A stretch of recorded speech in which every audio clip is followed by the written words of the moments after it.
নমস্কার, আমি বৈশাখী। শিল্প সাহিত্যবাহী বৈশাখী চ্যানেলে সকল শ্রোতা বন্ধুদের স্বাগত জানাই। আজ আপনাদের বলবো গল্প পাশের বাড়ির বৌদি। গল্প পাঠ এবং গল্প লেখনীতে আমি বৈশাখী বিশ্বাস দেবনাথ। গল্পটি প্রথম থেকে শেষ পর্যন্ত শুনবেন। ভালো লাগলে অবশ্যই লাইক করবেন, কমেন্ট করবেন, শেয়ার করবেন এবং আপনাদের প্রিয় চ্যানেল শিল্প সাহিত্যবাহী বৈশাখী সাবস্ক্রাইব করে বেল বাটন প্রেস করে পাশে থাকতে একদম ভুলবেন না। বন্ধুরা, শিল্প সাহিত্যবাহী বৈশাখীতে আমার লেখা ভিন্ন স্বাদের গল্প আপনাদের কেমন লাগছে অবশ্যই কমেন্ট বক্সে কমেন্ট করতে ভুলবেন না। আপনাদের মন্তব্য আমাকে শক্তি যোগায় নতুন কোনো গল্প সৃষ্টির উদ্দেশ্যে। আমার গল্প লেখনী কেমন লাগছে অবশ্যই বলবেন। আর হ্যাঁ বন্ধুরা, প্রতিলিপিতে আমি গল্প লিখি, চাইলে আপনারা সেখান থেকেও আমার লেখা গল্প পড়তে পারেন। আজ আপনাদের বলবো গল্প পাশের বাড়ির বৌদি। গল্প পাঠ এবং গল্প লেখায় আমি বৈশাখী বিশ্বাস দেবনাথ। গল্পটি প্রাপ্তমনস্কদের জন্য। আরে মাসিমা, কখন এলেন? আসুন আসুন, ভেতরে আসুন। মরণ, সকাল সকাল আট করে মাগির মুখ দেখতে হলো। তা বলি বাচ্চা, তুমি আমার মেয়ের বাড়ি কি করছো? আমি আসলে ওই। বৌদি, কে এসেছে? আরে মা, আপনি কখন এলেন? এই তো সকাল সকাল দুয়ারে পা রাখতেই কোথায় মেয়ের মুখখানা দেখবো তা না, পাশের বাড়ির আটকুড়ে বৌদির মুখ দেখতে হচ্ছে আমার। এসব আপনি কি বলছেন? ঠিকই বলছি বাপু। এইসব মেয়ে ছেলেকে ঘরে কেন যে আনো? কই আমার মাধবী, কই মাধবী, আমা কই গেলি? মরণ দত্ত, সরো দেখি, আমায় ঘরে ঢুকতে দাও। ঠাকুরপো, আমি বরং আসি। না না বৌদি, দাঁড়াও। মা, আপনি একটু আগে যেটা বললেন তার জন্য বৌদির কাছে ক্ষমা চান। মরণ হয় না আমার, আমি কেন ক্ষমা চাইব? পাশের বাড়ির বৌদির সঙ্গে তোমার তো কি লটর পটর বলো দেখি জামাই। হ্যাঁ, আমার তো বিয়ের প্রথম দিন থেকেই একটা সন্দেহ জেগেছে। যা জানেন না তা নিয়ে কথা বলবেন না, ক্ষমা চান। মা, তুমি কখন এলে? দেখ না মাধু, তোর বাড়িতে পা রাখতেই এই মেয়ে ছেলের অপয়াটার মুখ দেখলাম। তোর স্বামী আমাকে ক্ষমা চাইতে বলছে ওর চরণ ধরে। কেন গো, কি হয়েছে? মা কি করেছে? তোমার মা কি করেনি? ঘরে ঢুকতেই বৌদির সম্পর্কে আজে বাজে কথা বলতে শুরু করেছে। বৌদি কার জন্য এসেছিল তোমার মা না জেনেই। মা, কি হয়েছে? শুনলি তো, আর আমি কি বলবো?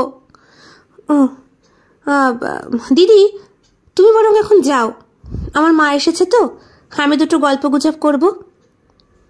চোখের জল ফেলে কাজল, ঠোঁটটা ফুঁপিয়ে কান্নাটাকে বুকের মাঝখানে চেপে রেখেই ঘরের দুয়ার থেকে বাইরে চলে যায়। পলাশ দাঁড়িয়ে রয়েছে, বউয়ের মুখের দিকে তাকিয়ে বলে, এটা কি ধরনের বিচার হলো মাধবী? তোমার মাকে ক্ষমা চাইতে বললাম আর উনি। মা কেন ক্ষমা চাইবে? গুরুজন না? তাছাড়া গুরুজনরা কখনো ভুল বলেন না। মা, ভেতরে এসো। কেমন আছিস মা? দেখতেই তো পাচ্ছ কেমন আছি। দিনে দুপুরে যখন তখন বৌদি এসে ঘরের মধ্যে বসে থাকে। নিজের বৌদি হলেও না হয় হতো, পাশের বাড়ির বৌদির সাথে কি যে এত।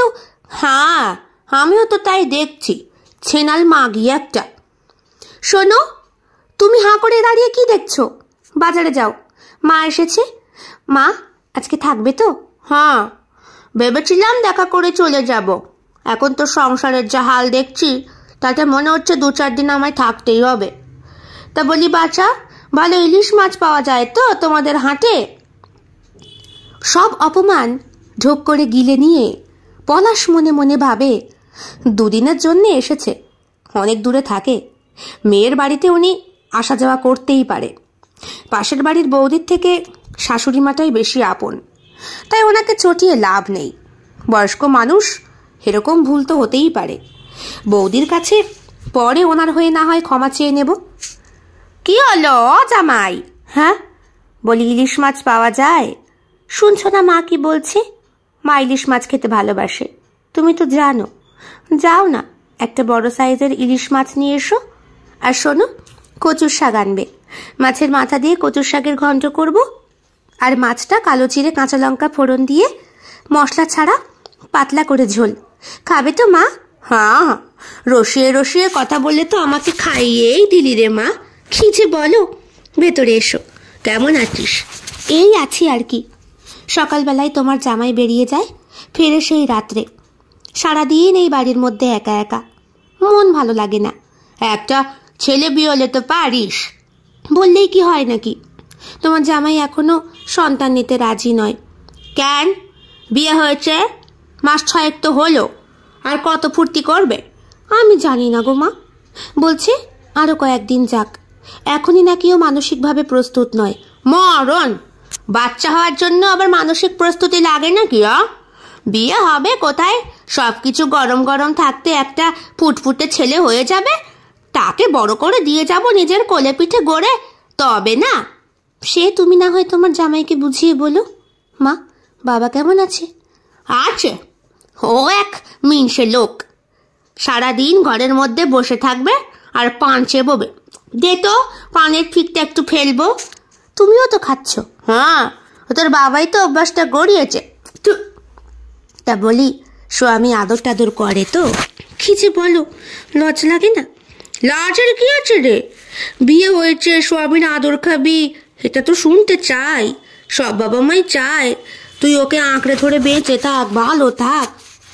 পাশের বাড়ির বৌদির সাথে ওর কি অটর পটর রে এত? আমিও জানি না গো মা। ফুলসজ্জার দিন থেকেই দেখছি বৌদি আমাকে সাজিয়ে দিয়েছিল, সুন্দর হাতের কাজ। তারপরে প্রথম প্রথম আমার যখন সব কিছু গুছিয়ে নিতে অসুবিধে হতো, বৌদি নিজে থেকেই আসতো। মশলা বাটা, কুটনো কোটা, ঘর ঝাড় দেওয়া, বিছানা পরিষ্কার করা নিজের হাতেই করতো। ইদানিং আমার খুব একটা ভালো লাগছে না। তোমার জামাইয়ের সাথে লটর বহরটা একটু বেশিই বেড়েছে। ওর ভাতারটা কোথায় থাকে? বর এখানে থাকে না, বর থাকে সেই আরবে। বছরে একবার হয়তো আসে, আবার কোনো কোনো বছর আসেই না। আগে ছাপানি বেড়েছে বলি, শোয়ার শখ জেগেছে। কি যে বলো, তোমার জামাই ওরকম না। হতে পারে একটু তাকায়, তাই বলে সোহাগ দেবে না কখনো। তুই চুপ কর। পুরুষ মানুষের তুই কি বুঝিস? মাগি মানুষ দেখলেই সব কিছু খাড়া হয়ে যায়। আমি হাড়ে হাড়ে চিনি। আমি 2-4 দিন থাকবো, বুঝিয়ে সুঝিয়ে দিয়ে যাব। ঠিক যেমনটি বলবো তেমনটি করেই সংসারটাকে চালাবি। আমি তো তোর ভালোই চাই। সে তো ঠিকই, তবে আমি কিন্তু মা এই বাড়িতে খুব ভালো আছি। শ্বশুর নেই, শাশুড়ি নেই, নির্ঝঞ্ঝাট সংসার। তা তো শ্বশুর শাশুড়ির খবর কি? তোমার জামাই তো বারবার ফোন করে, এখানে এসে থাকতে বলে। আমাকেও ফোনে কথা বলতে বলে। আমি ভুনাক্কারেও বলি না যে মা এখানে এসো থাকো, মরণ হয়েছে না আমার, কেন বলতে যাব? উনি ওনার মতো দূরে পড়ে আছে, ওখানেই থাক। যত জ্বালা কি আমি পোয়াবো নাকি? বুড়ো বয়সে গুমুত কাচাতে হবে? মা, তুমি থাকো না কদিন, তুমি থাকলে আমার খুব ভালো লাগে। জানি তো, তাই না হলে আমার পেটের মেয়ে। শোন, শাশুড়ি আর শ্বশুরকে একদম পাত্তা দিবি না, বাড়িতেও আসতে বলবি না, ওরম দূরে দূরেই রাখবি। ওসব বয়স্ক মানুষকে দিয়ে কোনো কাজে কমে লাগে না। সারাদিন বসে বসে জ্ঞান দেবে আর ভস ভস করে গিলবে আর মোটা হবে। ও দিয়ে তুই কি করবি যদি কাজেই না লাগলো?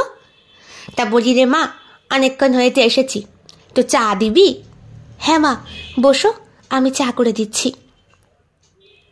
বহুদিন পরে মা এসেছে বেড়াতে মাধবীর বাড়িতে। মাধবীর শ্বশুর বাড়ি বাঁকুড়া জেলার প্রত্যন্ত একটি গ্রামে। জামাই কলকাতার একটা বেসরকারি কোম্পানিতে বেশ মোটা অঙ্কের টাকা চাকরি করে। রোজ যাতায়াত করে, অনেকটা কষ্ট হয়ে যায়। হয়তো বেরোতে বেরোতে ভোরবেলা হলেও ফিরতে ফিরতে অনেক রাত।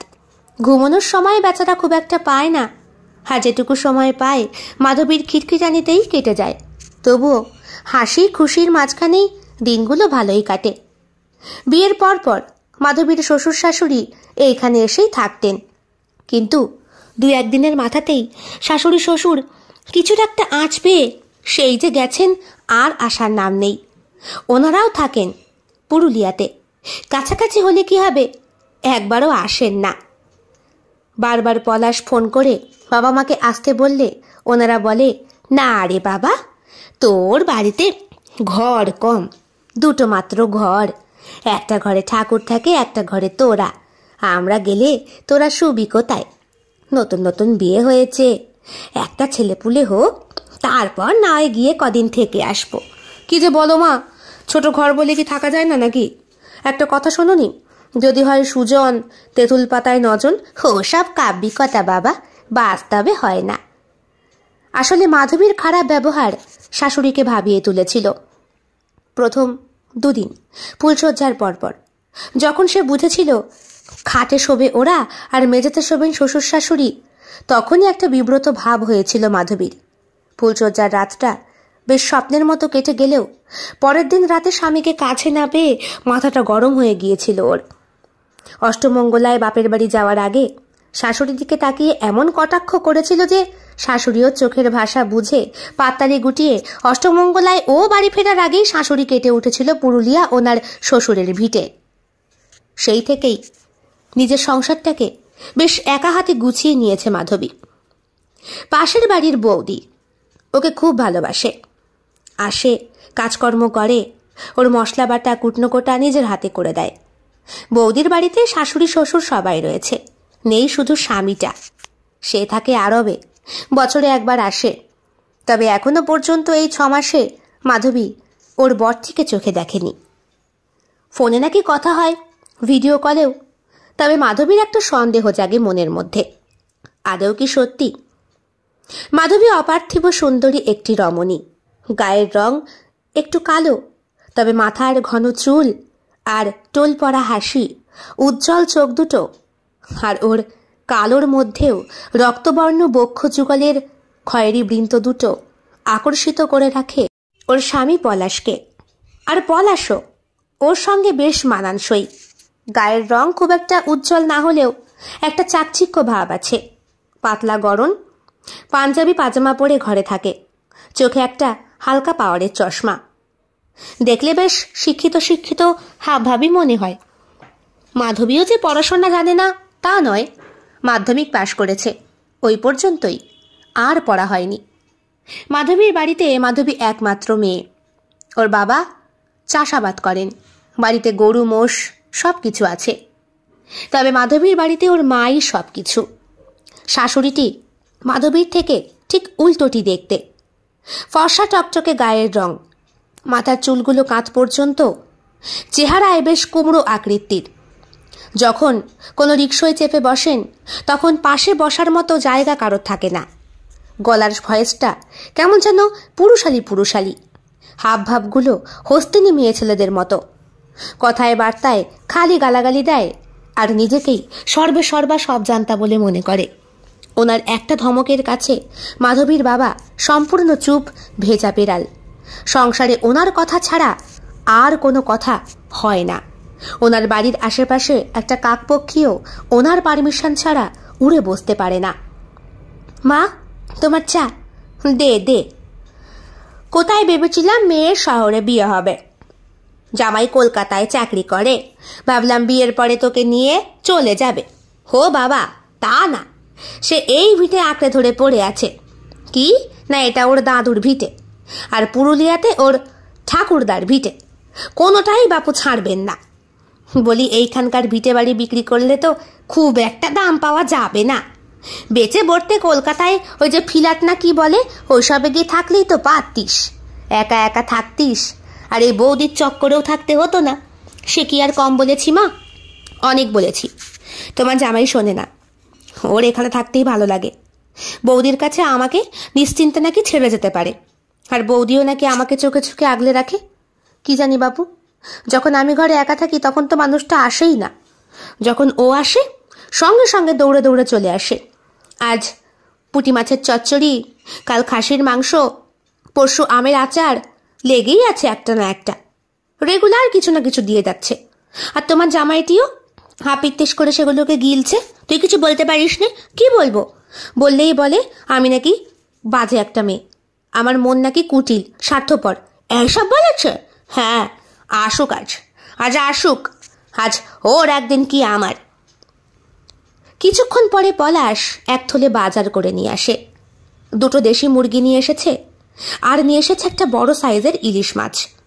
ব্যাগ ভর্তি বাজার দেখে সহাস্য বদনে শাশুড়িমা বললেন, বাবা, এত বাজারপত্তর? হ্যাঁ, আপনি এসেছেন এতদিন পরে, আর এই মুরগিটা আগামীকাল হবে খনি। বৌদি খুব ভালো মাংস কাটতে পারে। বৌদি? কোন বৌদি? কেন, পাশের বাড়ির বৌদি, সকালবেলা যে এসেছিল। তুমি বুঝি জ্যান্ত মুরগি কাটতে পারো না? বেটা ছেলে মানুষ হয়ে কাটতে পারো না মাংস? কি করে সম্ভব? না না, আসলে বৌদি খুব ভালো রান্না করতে পারে, আর মাংসের সাইজটাও বেশ ভালো বুঝতে পারে। তা কবার মাংস খাইয়েছ বৌদিকে? শাশুড়ির কথার ইঙ্গিতটা ঠিক ভালো লাগে না পলাশের। ভ্রুকুটি করে বলে, কি বলছেন আপনি? না মানে বলছি, তা বৌদি বুঝি কালকে এখানে খ্যাটন দেবে? খ্যাটন দেবে কেন? যদি বৌদি নিজের হাতে কুটে দিয়ে রান্না করে দিয়ে যায়, তাহলে বৌদিকে 2-3 পিস দিতে এমন কিছু কমে যাবে না আপনার। দেখেছ দেখেছ, তুমি তুমি আমাকে এত বড় কথা বলতে পারলে? আমি না তোমার মা? আমার মা হলে এরকম কুটিল ভাষায় আমাকে কখনোই গালাগাল দিত না। আমি তোমায় গালাগাল কখন দিলাম? গালাগাল না দিলেও যেই ভাষায় আপনি কথা বলেছেন তা গালাগালির থেকে অনেক বড়। মাধবী, আমার ভালো লাগছে না। রান্না হয়েছে কি? বেরোবো। হ্যাঁ হয়েছে, স্নান করে এসো, তারপরে খেয়ে যাও। ঠাকুরপো। বৌদি বলো। বলছি আমার বাড়িতেই 2টো খেয়ে নাও, আজ ওর মা এসেছে। মাধু ওর মাকে নিয়ে ব্যস্ত, বোধহয় রান্না সেরকমভাবে হয়নি। কি রে মাধু, কি রান্না করেছিস? এই হলো মনে মনে বললেন শাশুড়ি মা। মাধবী ছুটে এসে বলে, না না, সিদ্ধ ভাত হয়ে গেছে। এই তুমি সিদ্ধ ভাত খেয়ে যেতে পারবে না গরম গরম ঘি দিয়ে? থাক না, তুই জানিস না ঠাকুরপুর ঘি সহ্য হয় না। তা হবে কেন? কুত্তার পেটে কি আর ঘি হয়? তা বলি বাবা, তুমি কি খাবে বলো, আমি করে দিচ্ছি। না না, বরং আপনি আর আপনার মেয়ে মিলে এই 1.5 কিলো ওজনের ইলিশ মাছটা সাঁটান। আমি বরং বৌদির বাড়ি থেকে খেয়েই যাচ্ছি। বৌদি তুমি যাও, খাবার বাড়ো, আমি এক্ষুনি আসছি। কথা শেষ না করেই পলাশ ঘরের ভেতর ঢুকে গামছাটা গায়ে জড়িয়ে নিয়ে বেরিয়ে যায়। তারপর পুকুরে বেশ কটা ডুব দিয়ে সোজা চলে যায় বৌদির বাড়ি। বৌদির বাড়ি থেকে মাধবীর বাড়ি খুব একটা দূরত্ব নয়। এই উঠোন থেকে ওই উঠোন বেশ দেখাই যায়। দূরত্ব বলতে হয়তো এই 100 গজের মতো হবে, বেশি দূর না। তবে রাগের চোটে সারা শরীরটা রিড়ি করে জ্বলতে থাকে মাধবীর, আর মাধবীর থেকে বেশি মাধবীর শাশুড়ির। দেখলে মা, দেখলে রান্না করা ভাত খেয়ে গেল না। অন্যদিন তো ফ্যান ভাত খেয়েই চলে যায়। আজকে বললাম 2টি সিদ্ধ ভাত খেয়ে যাও, তা হলো না, বৌদির হাতে রান্না খেয়ে যাবে। বৌদির প্রতি ভালোবাসা আমি গোঁচাচ্ছি, দাঁড়া। কি করবে? দেখ না কি করি।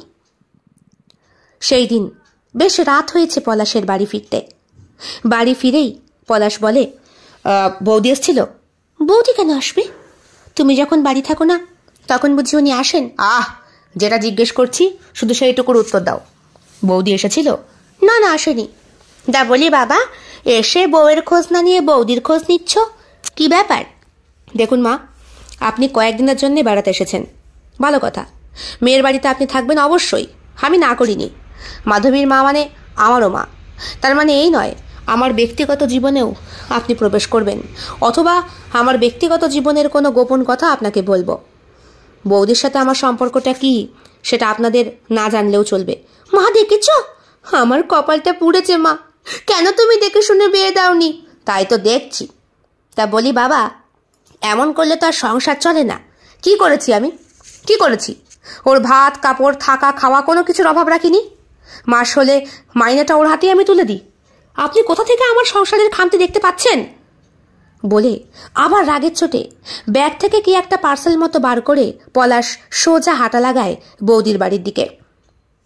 বেশ খানিকক্ষণ পর যখন ও ফিরছে না, তখন মাধবী বলে, দেখেছ মা, ঠিক ওখান থেকেই গিলে আসবে। ইলিশ মাছ রান্না করলাম, ও কত ভালো খায়। অত বড় মাছ আমি আর তুমি কি খেতে পারি? ভালোই তো, সকালবেলায় পীড়িতের বৌদিকে দিয়ে আসবি, বাটি ভরে বাসি মাছ খাবে। বলতে বলতেই পলাশ ঢোকে। তুমি আর তোমার মা ওই ঘরে ঘুমিয়ে পড়ো, আমি ঠাকুর ঘরে শুচ্ছি। কেন বাবা, তোমরা এ ঘরেই শোও না, ঠাকুর ঘরে আমি বরং শুচ্ছি। না, ঠাকুর ঘরে যে মানুষের মন বিষাক্ত তাকে প্রবেশ করতে দেওয়া নিষেধ আছে। ছোট বড় মুখ নয় তত বড় কথা বলছো জামাই। কি বলবো? আপনি যা ব্যবহার করছেন তাতে এই উত্তরটাই শ্রেয়। বলে হাত মুখ ধুয়ে একটা বালিশ বগল তাপা করে নিয়ে মাদুরটা হাতে নিয়েই চলে যায় পলাশ ঠাকুর ঘরের দিকে। দরাম করে দরজাটা বন্ধ করে শুয়ে পড়ে। মাধবী বলে, মানুষটা কি করে এই গরমের মধ্যে ঘুমাবে ওই ঘরে? ওই ঘরে তো ফ্যানও নেই। কি আর করবি, আমার কাছে ঘুমো, আয়, মা বেটিতে মিলে রাত অব্দি একটু গপ্প করবো খনি। কিন্তু মাধবীর মনটা কিছুতেই সায় দেয় না। ওর মনটা স্বামীর স্পর্শ পাওয়ার জন্যে আকুল হয়ে ওঠে। মানুষটা অতিরিক্ত গরমে হাঁসফাঁস করে। বিয়ের পরে চেহারাটা একটু মোটার দিকে যাচ্ছে। হয়তো শরীরে চর্বি জমছে বলে গরমটাও বেশি লাগে। তাছাড়া অর্ধেক রাতে স্বামীকে কাছে না পেলে মাধুর যে ঘুম আসে না। ছোটবেলায় মাকে ধরে ঘুমানোর অভ্যেসটা 6 মাস আগেই তো নষ্ট হয়ে গেছে। এখন ওই স্বামী নামক বস্তুটার গায়ের ওপরে পা তুলে তাকে কোলবালিশের মতো জাপটে না ধরলে কিছুতেই যে ওম ওম লাগে না। গরমেও একটা চরম প্রশ্রান্তি। কি রে, ঘুমোসনি? ঘুমোও না। কি হয়েছে বল তো মা? কিছু হয়নি, তোমার ঘুম পাচ্ছে, তুমি ঘুমোও না, আমি ঠিক শোবো। হ্যাঁ, আমার বাবার শরীর খুব টায়ার্ড, ঘুমোই, হ্যাঁ, সকালে কথা হবে। ফসফস করে নাক ডাকছে পাশে মা। এই সময় মাধবী টিপি টিপি পায়ে দরজা খুলে বাইরে বেরোয়।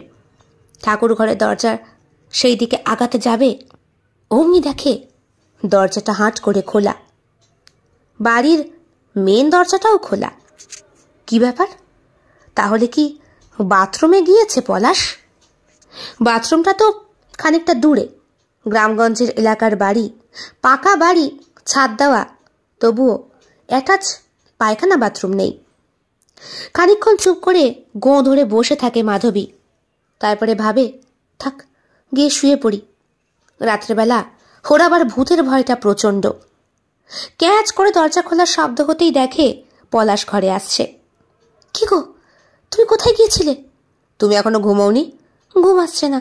কোথায় গিয়েছিলে বলো না। বাথরুমে গিয়েছিলাম, সরো। বলে স্ত্রীকে সরিয়ে দিয়ে দরজাটা খোলা রেখেই ঘরে গিয়ে শুয়ে পড়ে পলাশ।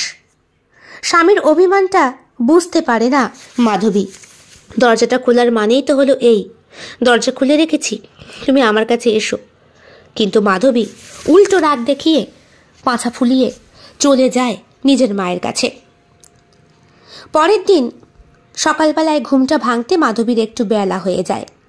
রোজ সকাল 9টার ট্রেনটা ধরে পলাশ। তবে আজকে ঘুম ভাঙতে ভাঙতেই 8:30 বেজে যায়। দেখে উঠে মাও পাশে ঘুমোচ্ছে। মা, আমার ডাকনি? ঘড়িতে দেখো কটা বাজে। ইস, তোমার জামাই আজকে কি খেয়ে যাবে বলো তো? রাত্রেবেলা শুয়ে শুয়ে ভাবলাম মাংসের ঝোলটা করে দেবো, খেয়ে যাবে আর একটু নিয়ে যাবে। কখন মুরগি কাটবো, কখন কি হবে, দূর। বাড়ির বাইরে বেরিয়ে সে আর এক কাণ্ড। উঠোন রক্তাক্ত দেখে পিলে চমকে ওঠে মাধবীর। ও মা, আমার কি সর্বনাশ হলো! চেঁচাচ্ছ কেন? পাশ থেকে পলাশ বলে। কি হয়েছে রে মা? ছুটে আসে ওর শাশুড়ি। কি হয়েছে? কিচ্ছু হয়নি, মুরগিটা কাটা হয়ে গেছে, আমিই কেটে দিয়েছি। এই উঠোন বাড়িটা বৌদি পরিষ্কার করে দিয়ে যাবে। তারপরে তুমি রান্না করে তোমার মাকে গেলাও হাবড়ে জোবড়ে। কি বললে? ঠিকই বলছি। এত বেলা অব্দি শুয়ে আছো, তুমি জানো না আমার খিদে পায়, আমি অফিস যাব, আমার কাজ আছে। বলি মাইনে না পেলে সংসার চলবে কি করে? ঠাকুরপো, আমার বাড়ি দুটো খেয়ে যাও, তোমার রান্না হয়ে গেছে। আমি তো জানি মাধুর মা এসেছে, মাধু এখন ব্যস্ত ওর মাকে নিয়ে। মা একটা মেয়ের জীবনে অনেক বড় ভূমিকা রাখে, তুমি আমার বাড়িতে এসে খেয়ে নাও না। ঠিক আছে, তুমি যাও, আমি বরং স্নানটা সেরে আসি। তার কি দরকার? আমি এক্ষুনি প্রেসার কুকারে। থাক, তোমার আর ভাত বসাতে হবে না, তুমি তোমার মাকে নিয়েই থাকো। বলে রাগ দেখিয়ে ঘর থেকে বেরিয়ে যায় পলাশ। আমি বরং বাড়ি যাই মাধু, আমার জন্য তোদের মধ্যে অশান্তি বাজছে, আমি চাই না। চুপ করো তো মা, কিচ্ছু অশান্তি না, ও সব কিছুতেই বাড়াবাড়ি। থাক, ওর বৌদির কাছে গিয়েই খাক কদিন। বেড়াল তো মাছ খেতে আমার কাছে আসবেই। ঠিক বলেছিস, ওটা দিস নে, ওটা না দিলেই দেখবি পুরুষ মানুষ তো গন্ধে গন্ধে ঠিক তোর কাছে এসে সুরসুর সুরসুর করবে। ঠিক বলেছ, 1 দিন 2 দিন 3 দিনের দিন আর সহ্য করতে পারবে না। চুপ করে থাকো তো। সেই দিনটাও ঠিক এইভাবেই কেটে যায়। রাত্রেবেলা মাধবী আর মাধবীর মা ঘুমিয়ে রয়েছে, আর পাশের ঠাকুর ঘরে শুয়ে রয়েছে পলাশ। মধ্যরাতে দরজা ছিটকানি খোলার শব্দ পায় দুইজনেই। দেখেছিস, কোথাও কোথায় যাচ্ছে, কালকেও গিয়েছিল, জিজ্ঞেস করতেই বললো বাথরুমে। দেখ তো বাইরে দিয়ে তাকিয়ে। ও মা, ওই দেখ। ওদের ঘরের জানলা দিয়ে পাশের বাড়ির বৌদির ঘরটা স্পষ্ট দেখা যায়। হ্যারিকেন নিয়ে বৌদি দাঁড়িয়ে, আজ সন্ধ্যে থেকেই লোডশেডিং হয়েছিল। গোটা গ্রামটা গুটগুটে অন্ধকারে ছেয়ে গেছে। কদিন ধরেই মাধবীর কানে এসেছে বৌদির শ্বশুর শাশুড়ির শরীরটা নাকি খারাপ, হটনট রাত্রেবেলা হাসপাতালে ভর্তি করতে হতে পারে। তাই গ্রামের ইয়ং ছেলেপেলেকে বলা আছে। প্রত্যেকেই বৌদির বিরাট ভক্ত। বৌদি এই গ্রামের একটা বিখ্যাত সিম্বল।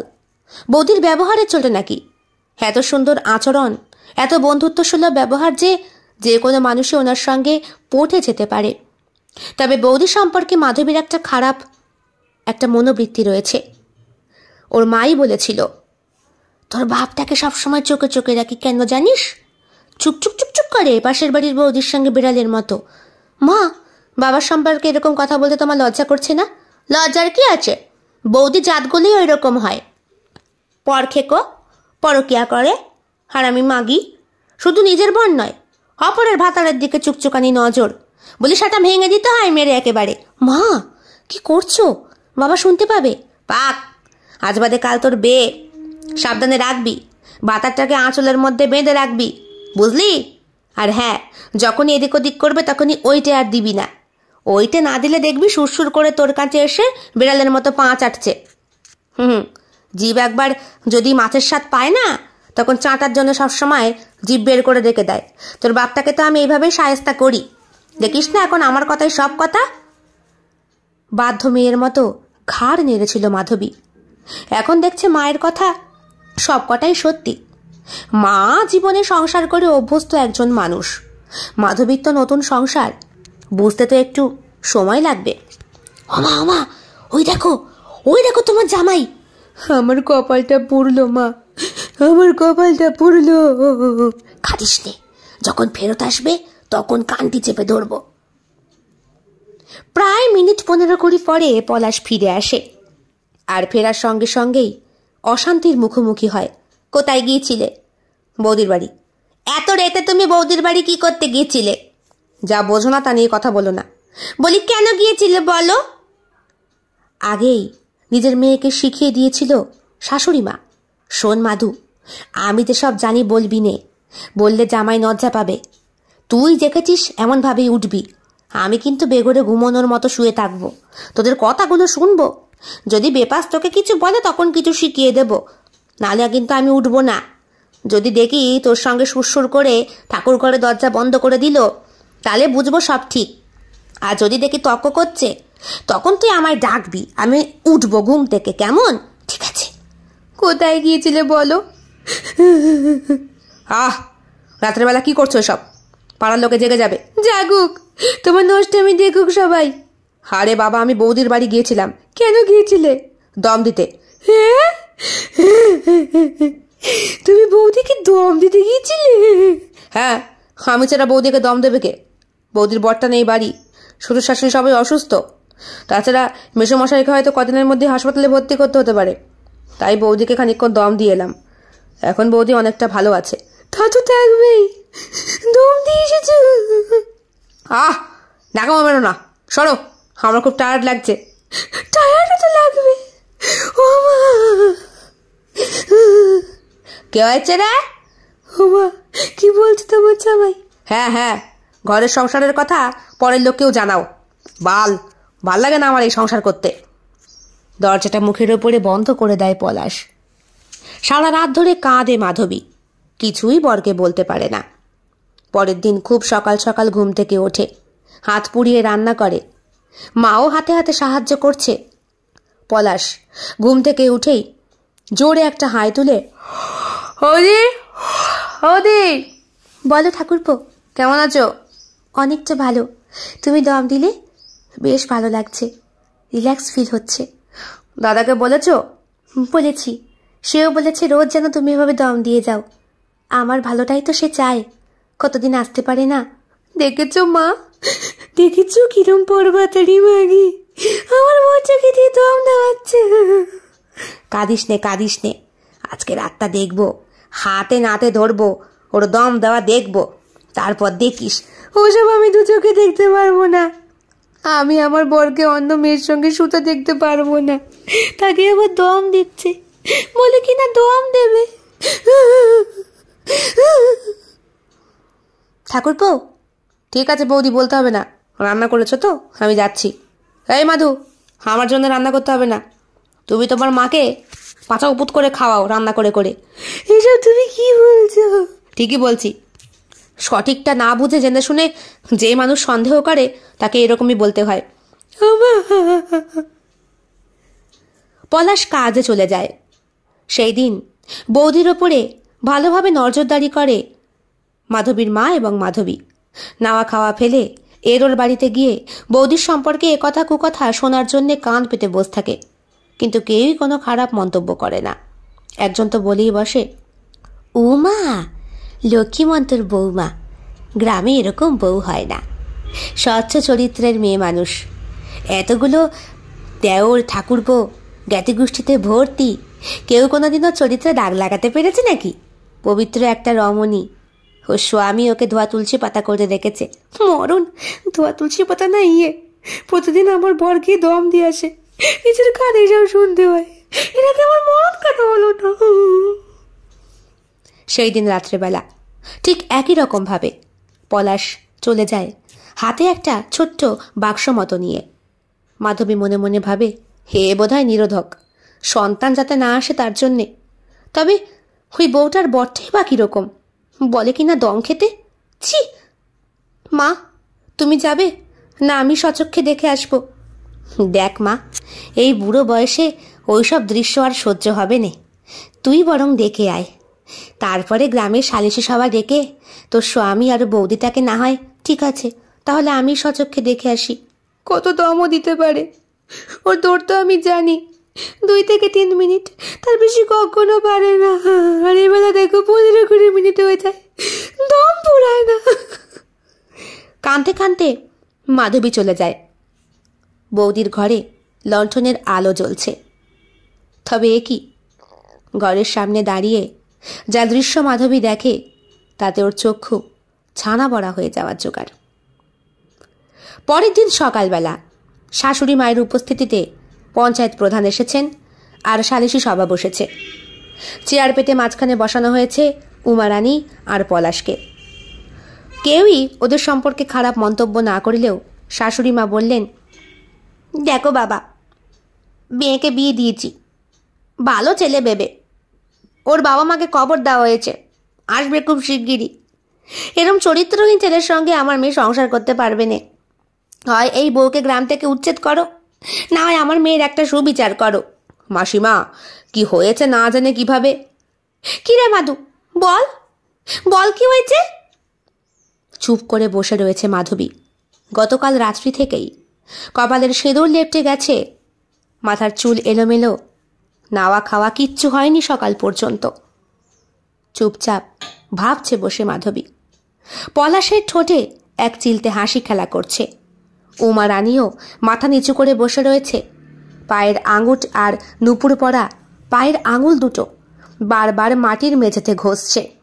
নাকে নলকটা দুলে উঠছে, ফর্সা টকটকে গরম রাঙা হয়ে যাচ্ছে একটা অনাবিল লজ্জায়। সেলফোনটা বাজলেও ধরা সাহস হচ্ছে না। স্বামী কি বলবে? ওর নামে সালিশি হচ্ছে ওর চরিত্র নিয়ে। শ্বশুর শাশুড়ি চুপ করে উঠোনের মাঝখানে বসে, কারো মুখে কোনো রা নেই। হঠাৎ করেই ভোলার মা বলে উঠল, ও মা, তুই কি করেছিস? তোর সম্পর্কে তো ভালো কথা জানতুম রে মা, তুইও সেনা পর ভাতারি করলি? হ্যাঁ, তুইও ভাতার খাকি হলি? অন্যের বরের সঙ্গে তুইও বিছানায় লটর পটর করলি? রাত্রেবেলা তোকে আর পলাশকে এক ঘরে পাওয়া গেছে? ছ্যাঁচা ছ্যাঁচা ছ্যা, বলি তোর শ্বশুর শাশুড়ির কি চোখ নাই? শ্বশুর শাশুড়ি চুপ, কোনো কথা নেই। শ্বশুর মশাই দুবার গলা খাঁকারি দিয়ে কাশলেও শাশুড়ি মা তাকে দমিয়ে দিলেন।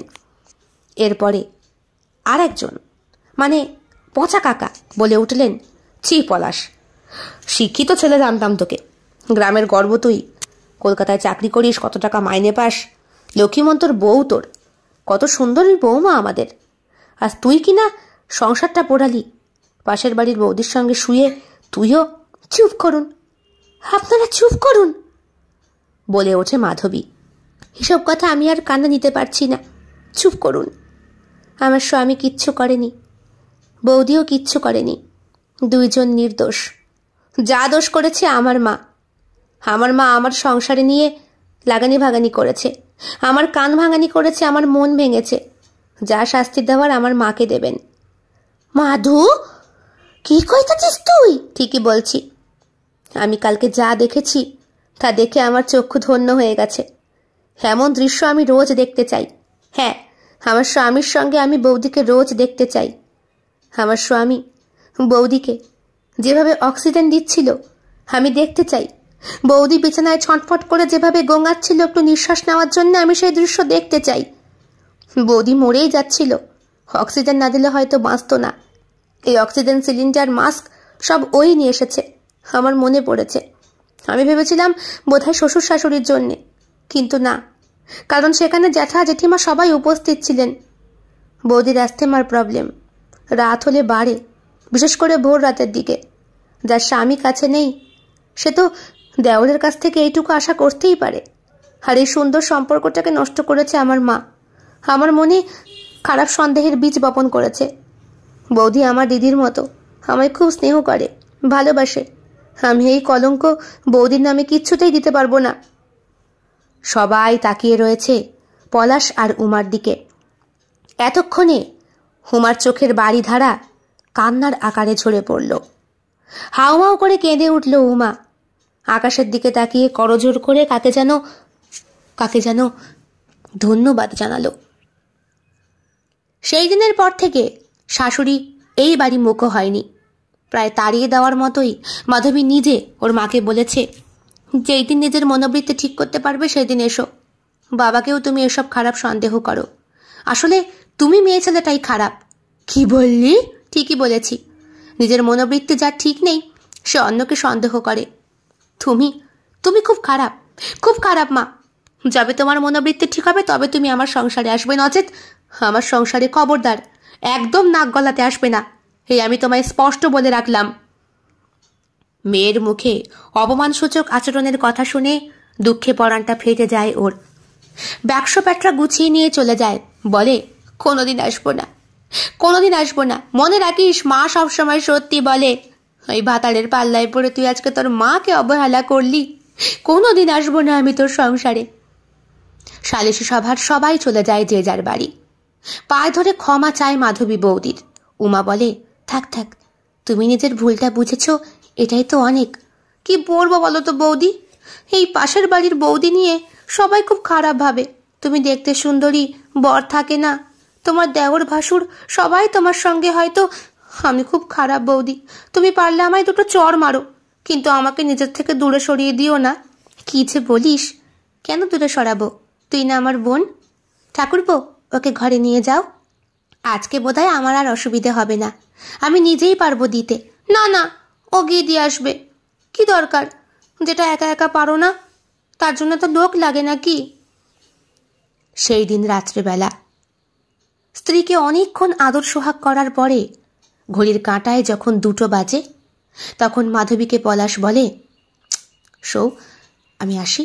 যাও, ভালো করে দিও কিন্তু। ঠিক আছে, তাহলে একটু সময় নেব খুনি। অন্যদিন তো তাড়াহুড়ো করে। না না, তাড়াহুড়ো করে দেওয়ার জিনিস নয়, আস্তে আস্তে দিও। যাও।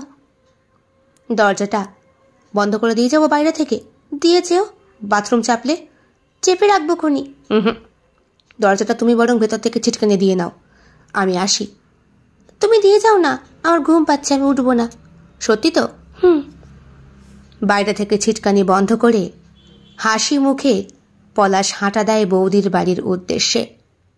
পকেটে রয়েছে কন্ডম, একটা নয় 3টে। ভাগ্যিস সেই দিন বৌদির চালাকির চোটেই অক্সিজেন মাস্কটা শ্বশুর শাশুড়ির বদলে ওর নাকে ঠেকিয়ে কলঙ্ক থেকে বাঁচতে পেরেছিল ওরা। শ্বশুর শাশুড়ি কেউ কোনো কথা বলে না, আসলে ওনারা বাকরুদ্ধ বৌমার আচরণে। এরকম চণ্ডাল একটা বৌমা যে কিনা সব সময় শ্বশুর শাশুড়িকে দাও দিয়ে ভয় দেখায়, শুধু চোখের ইশারায় বলে, দেখ বুড়ো, দেখ বুড়ি, তোদের গুমুত কাচাই এটাই অনেক। কোন বেটার সাথে আমি কি করব কাউকে যদি বলিস না, গলা কেটে মাটিতে পুঁতে রেখে দেব, তোর ছেলে টেরও পাবে না। ভয়ের চোটে শ্বশুর শাশুড়ির মুখ বন্ধ থাকে, পলাশ ঘরে আসে।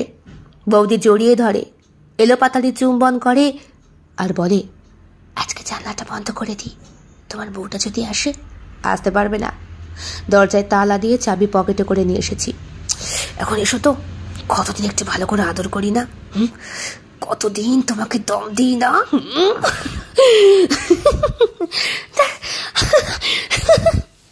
ছাড়ো।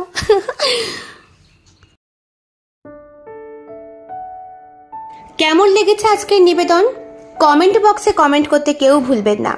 আর ভালো লেগে থাকলে অবশ্যই লাইক করবেন, শেয়ার করবেন এবং আপনাদের প্রিয় চ্যানেল শিল্প সাহিত্য বাই বৈশাখী সাবস্ক্রাইব করে অবশ্যই পাশে থাকবেন। দেখা হবে অন্য আরো একটি ভিন্ন স্বাদের গল্পের সঙ্গে খুব শিগগিরই। বন্ধুরা, বেল বাটন প্রেস করতে কিন্তু একদম ভুলবেন না, নতুন গল্পের নোটিফিকেশন চট জলদি পেয়ে যাবার জন্যে। দেখা হবে খুব শিগগিরই আরো নতুন একটি ভিন্ন স্বাদের গল্পের সঙ্গে। সবাই খুব ভালো থাকবেন, সুস্থ থাকবেন এবং শরীরের যত্ন নেবেন। বিদায়।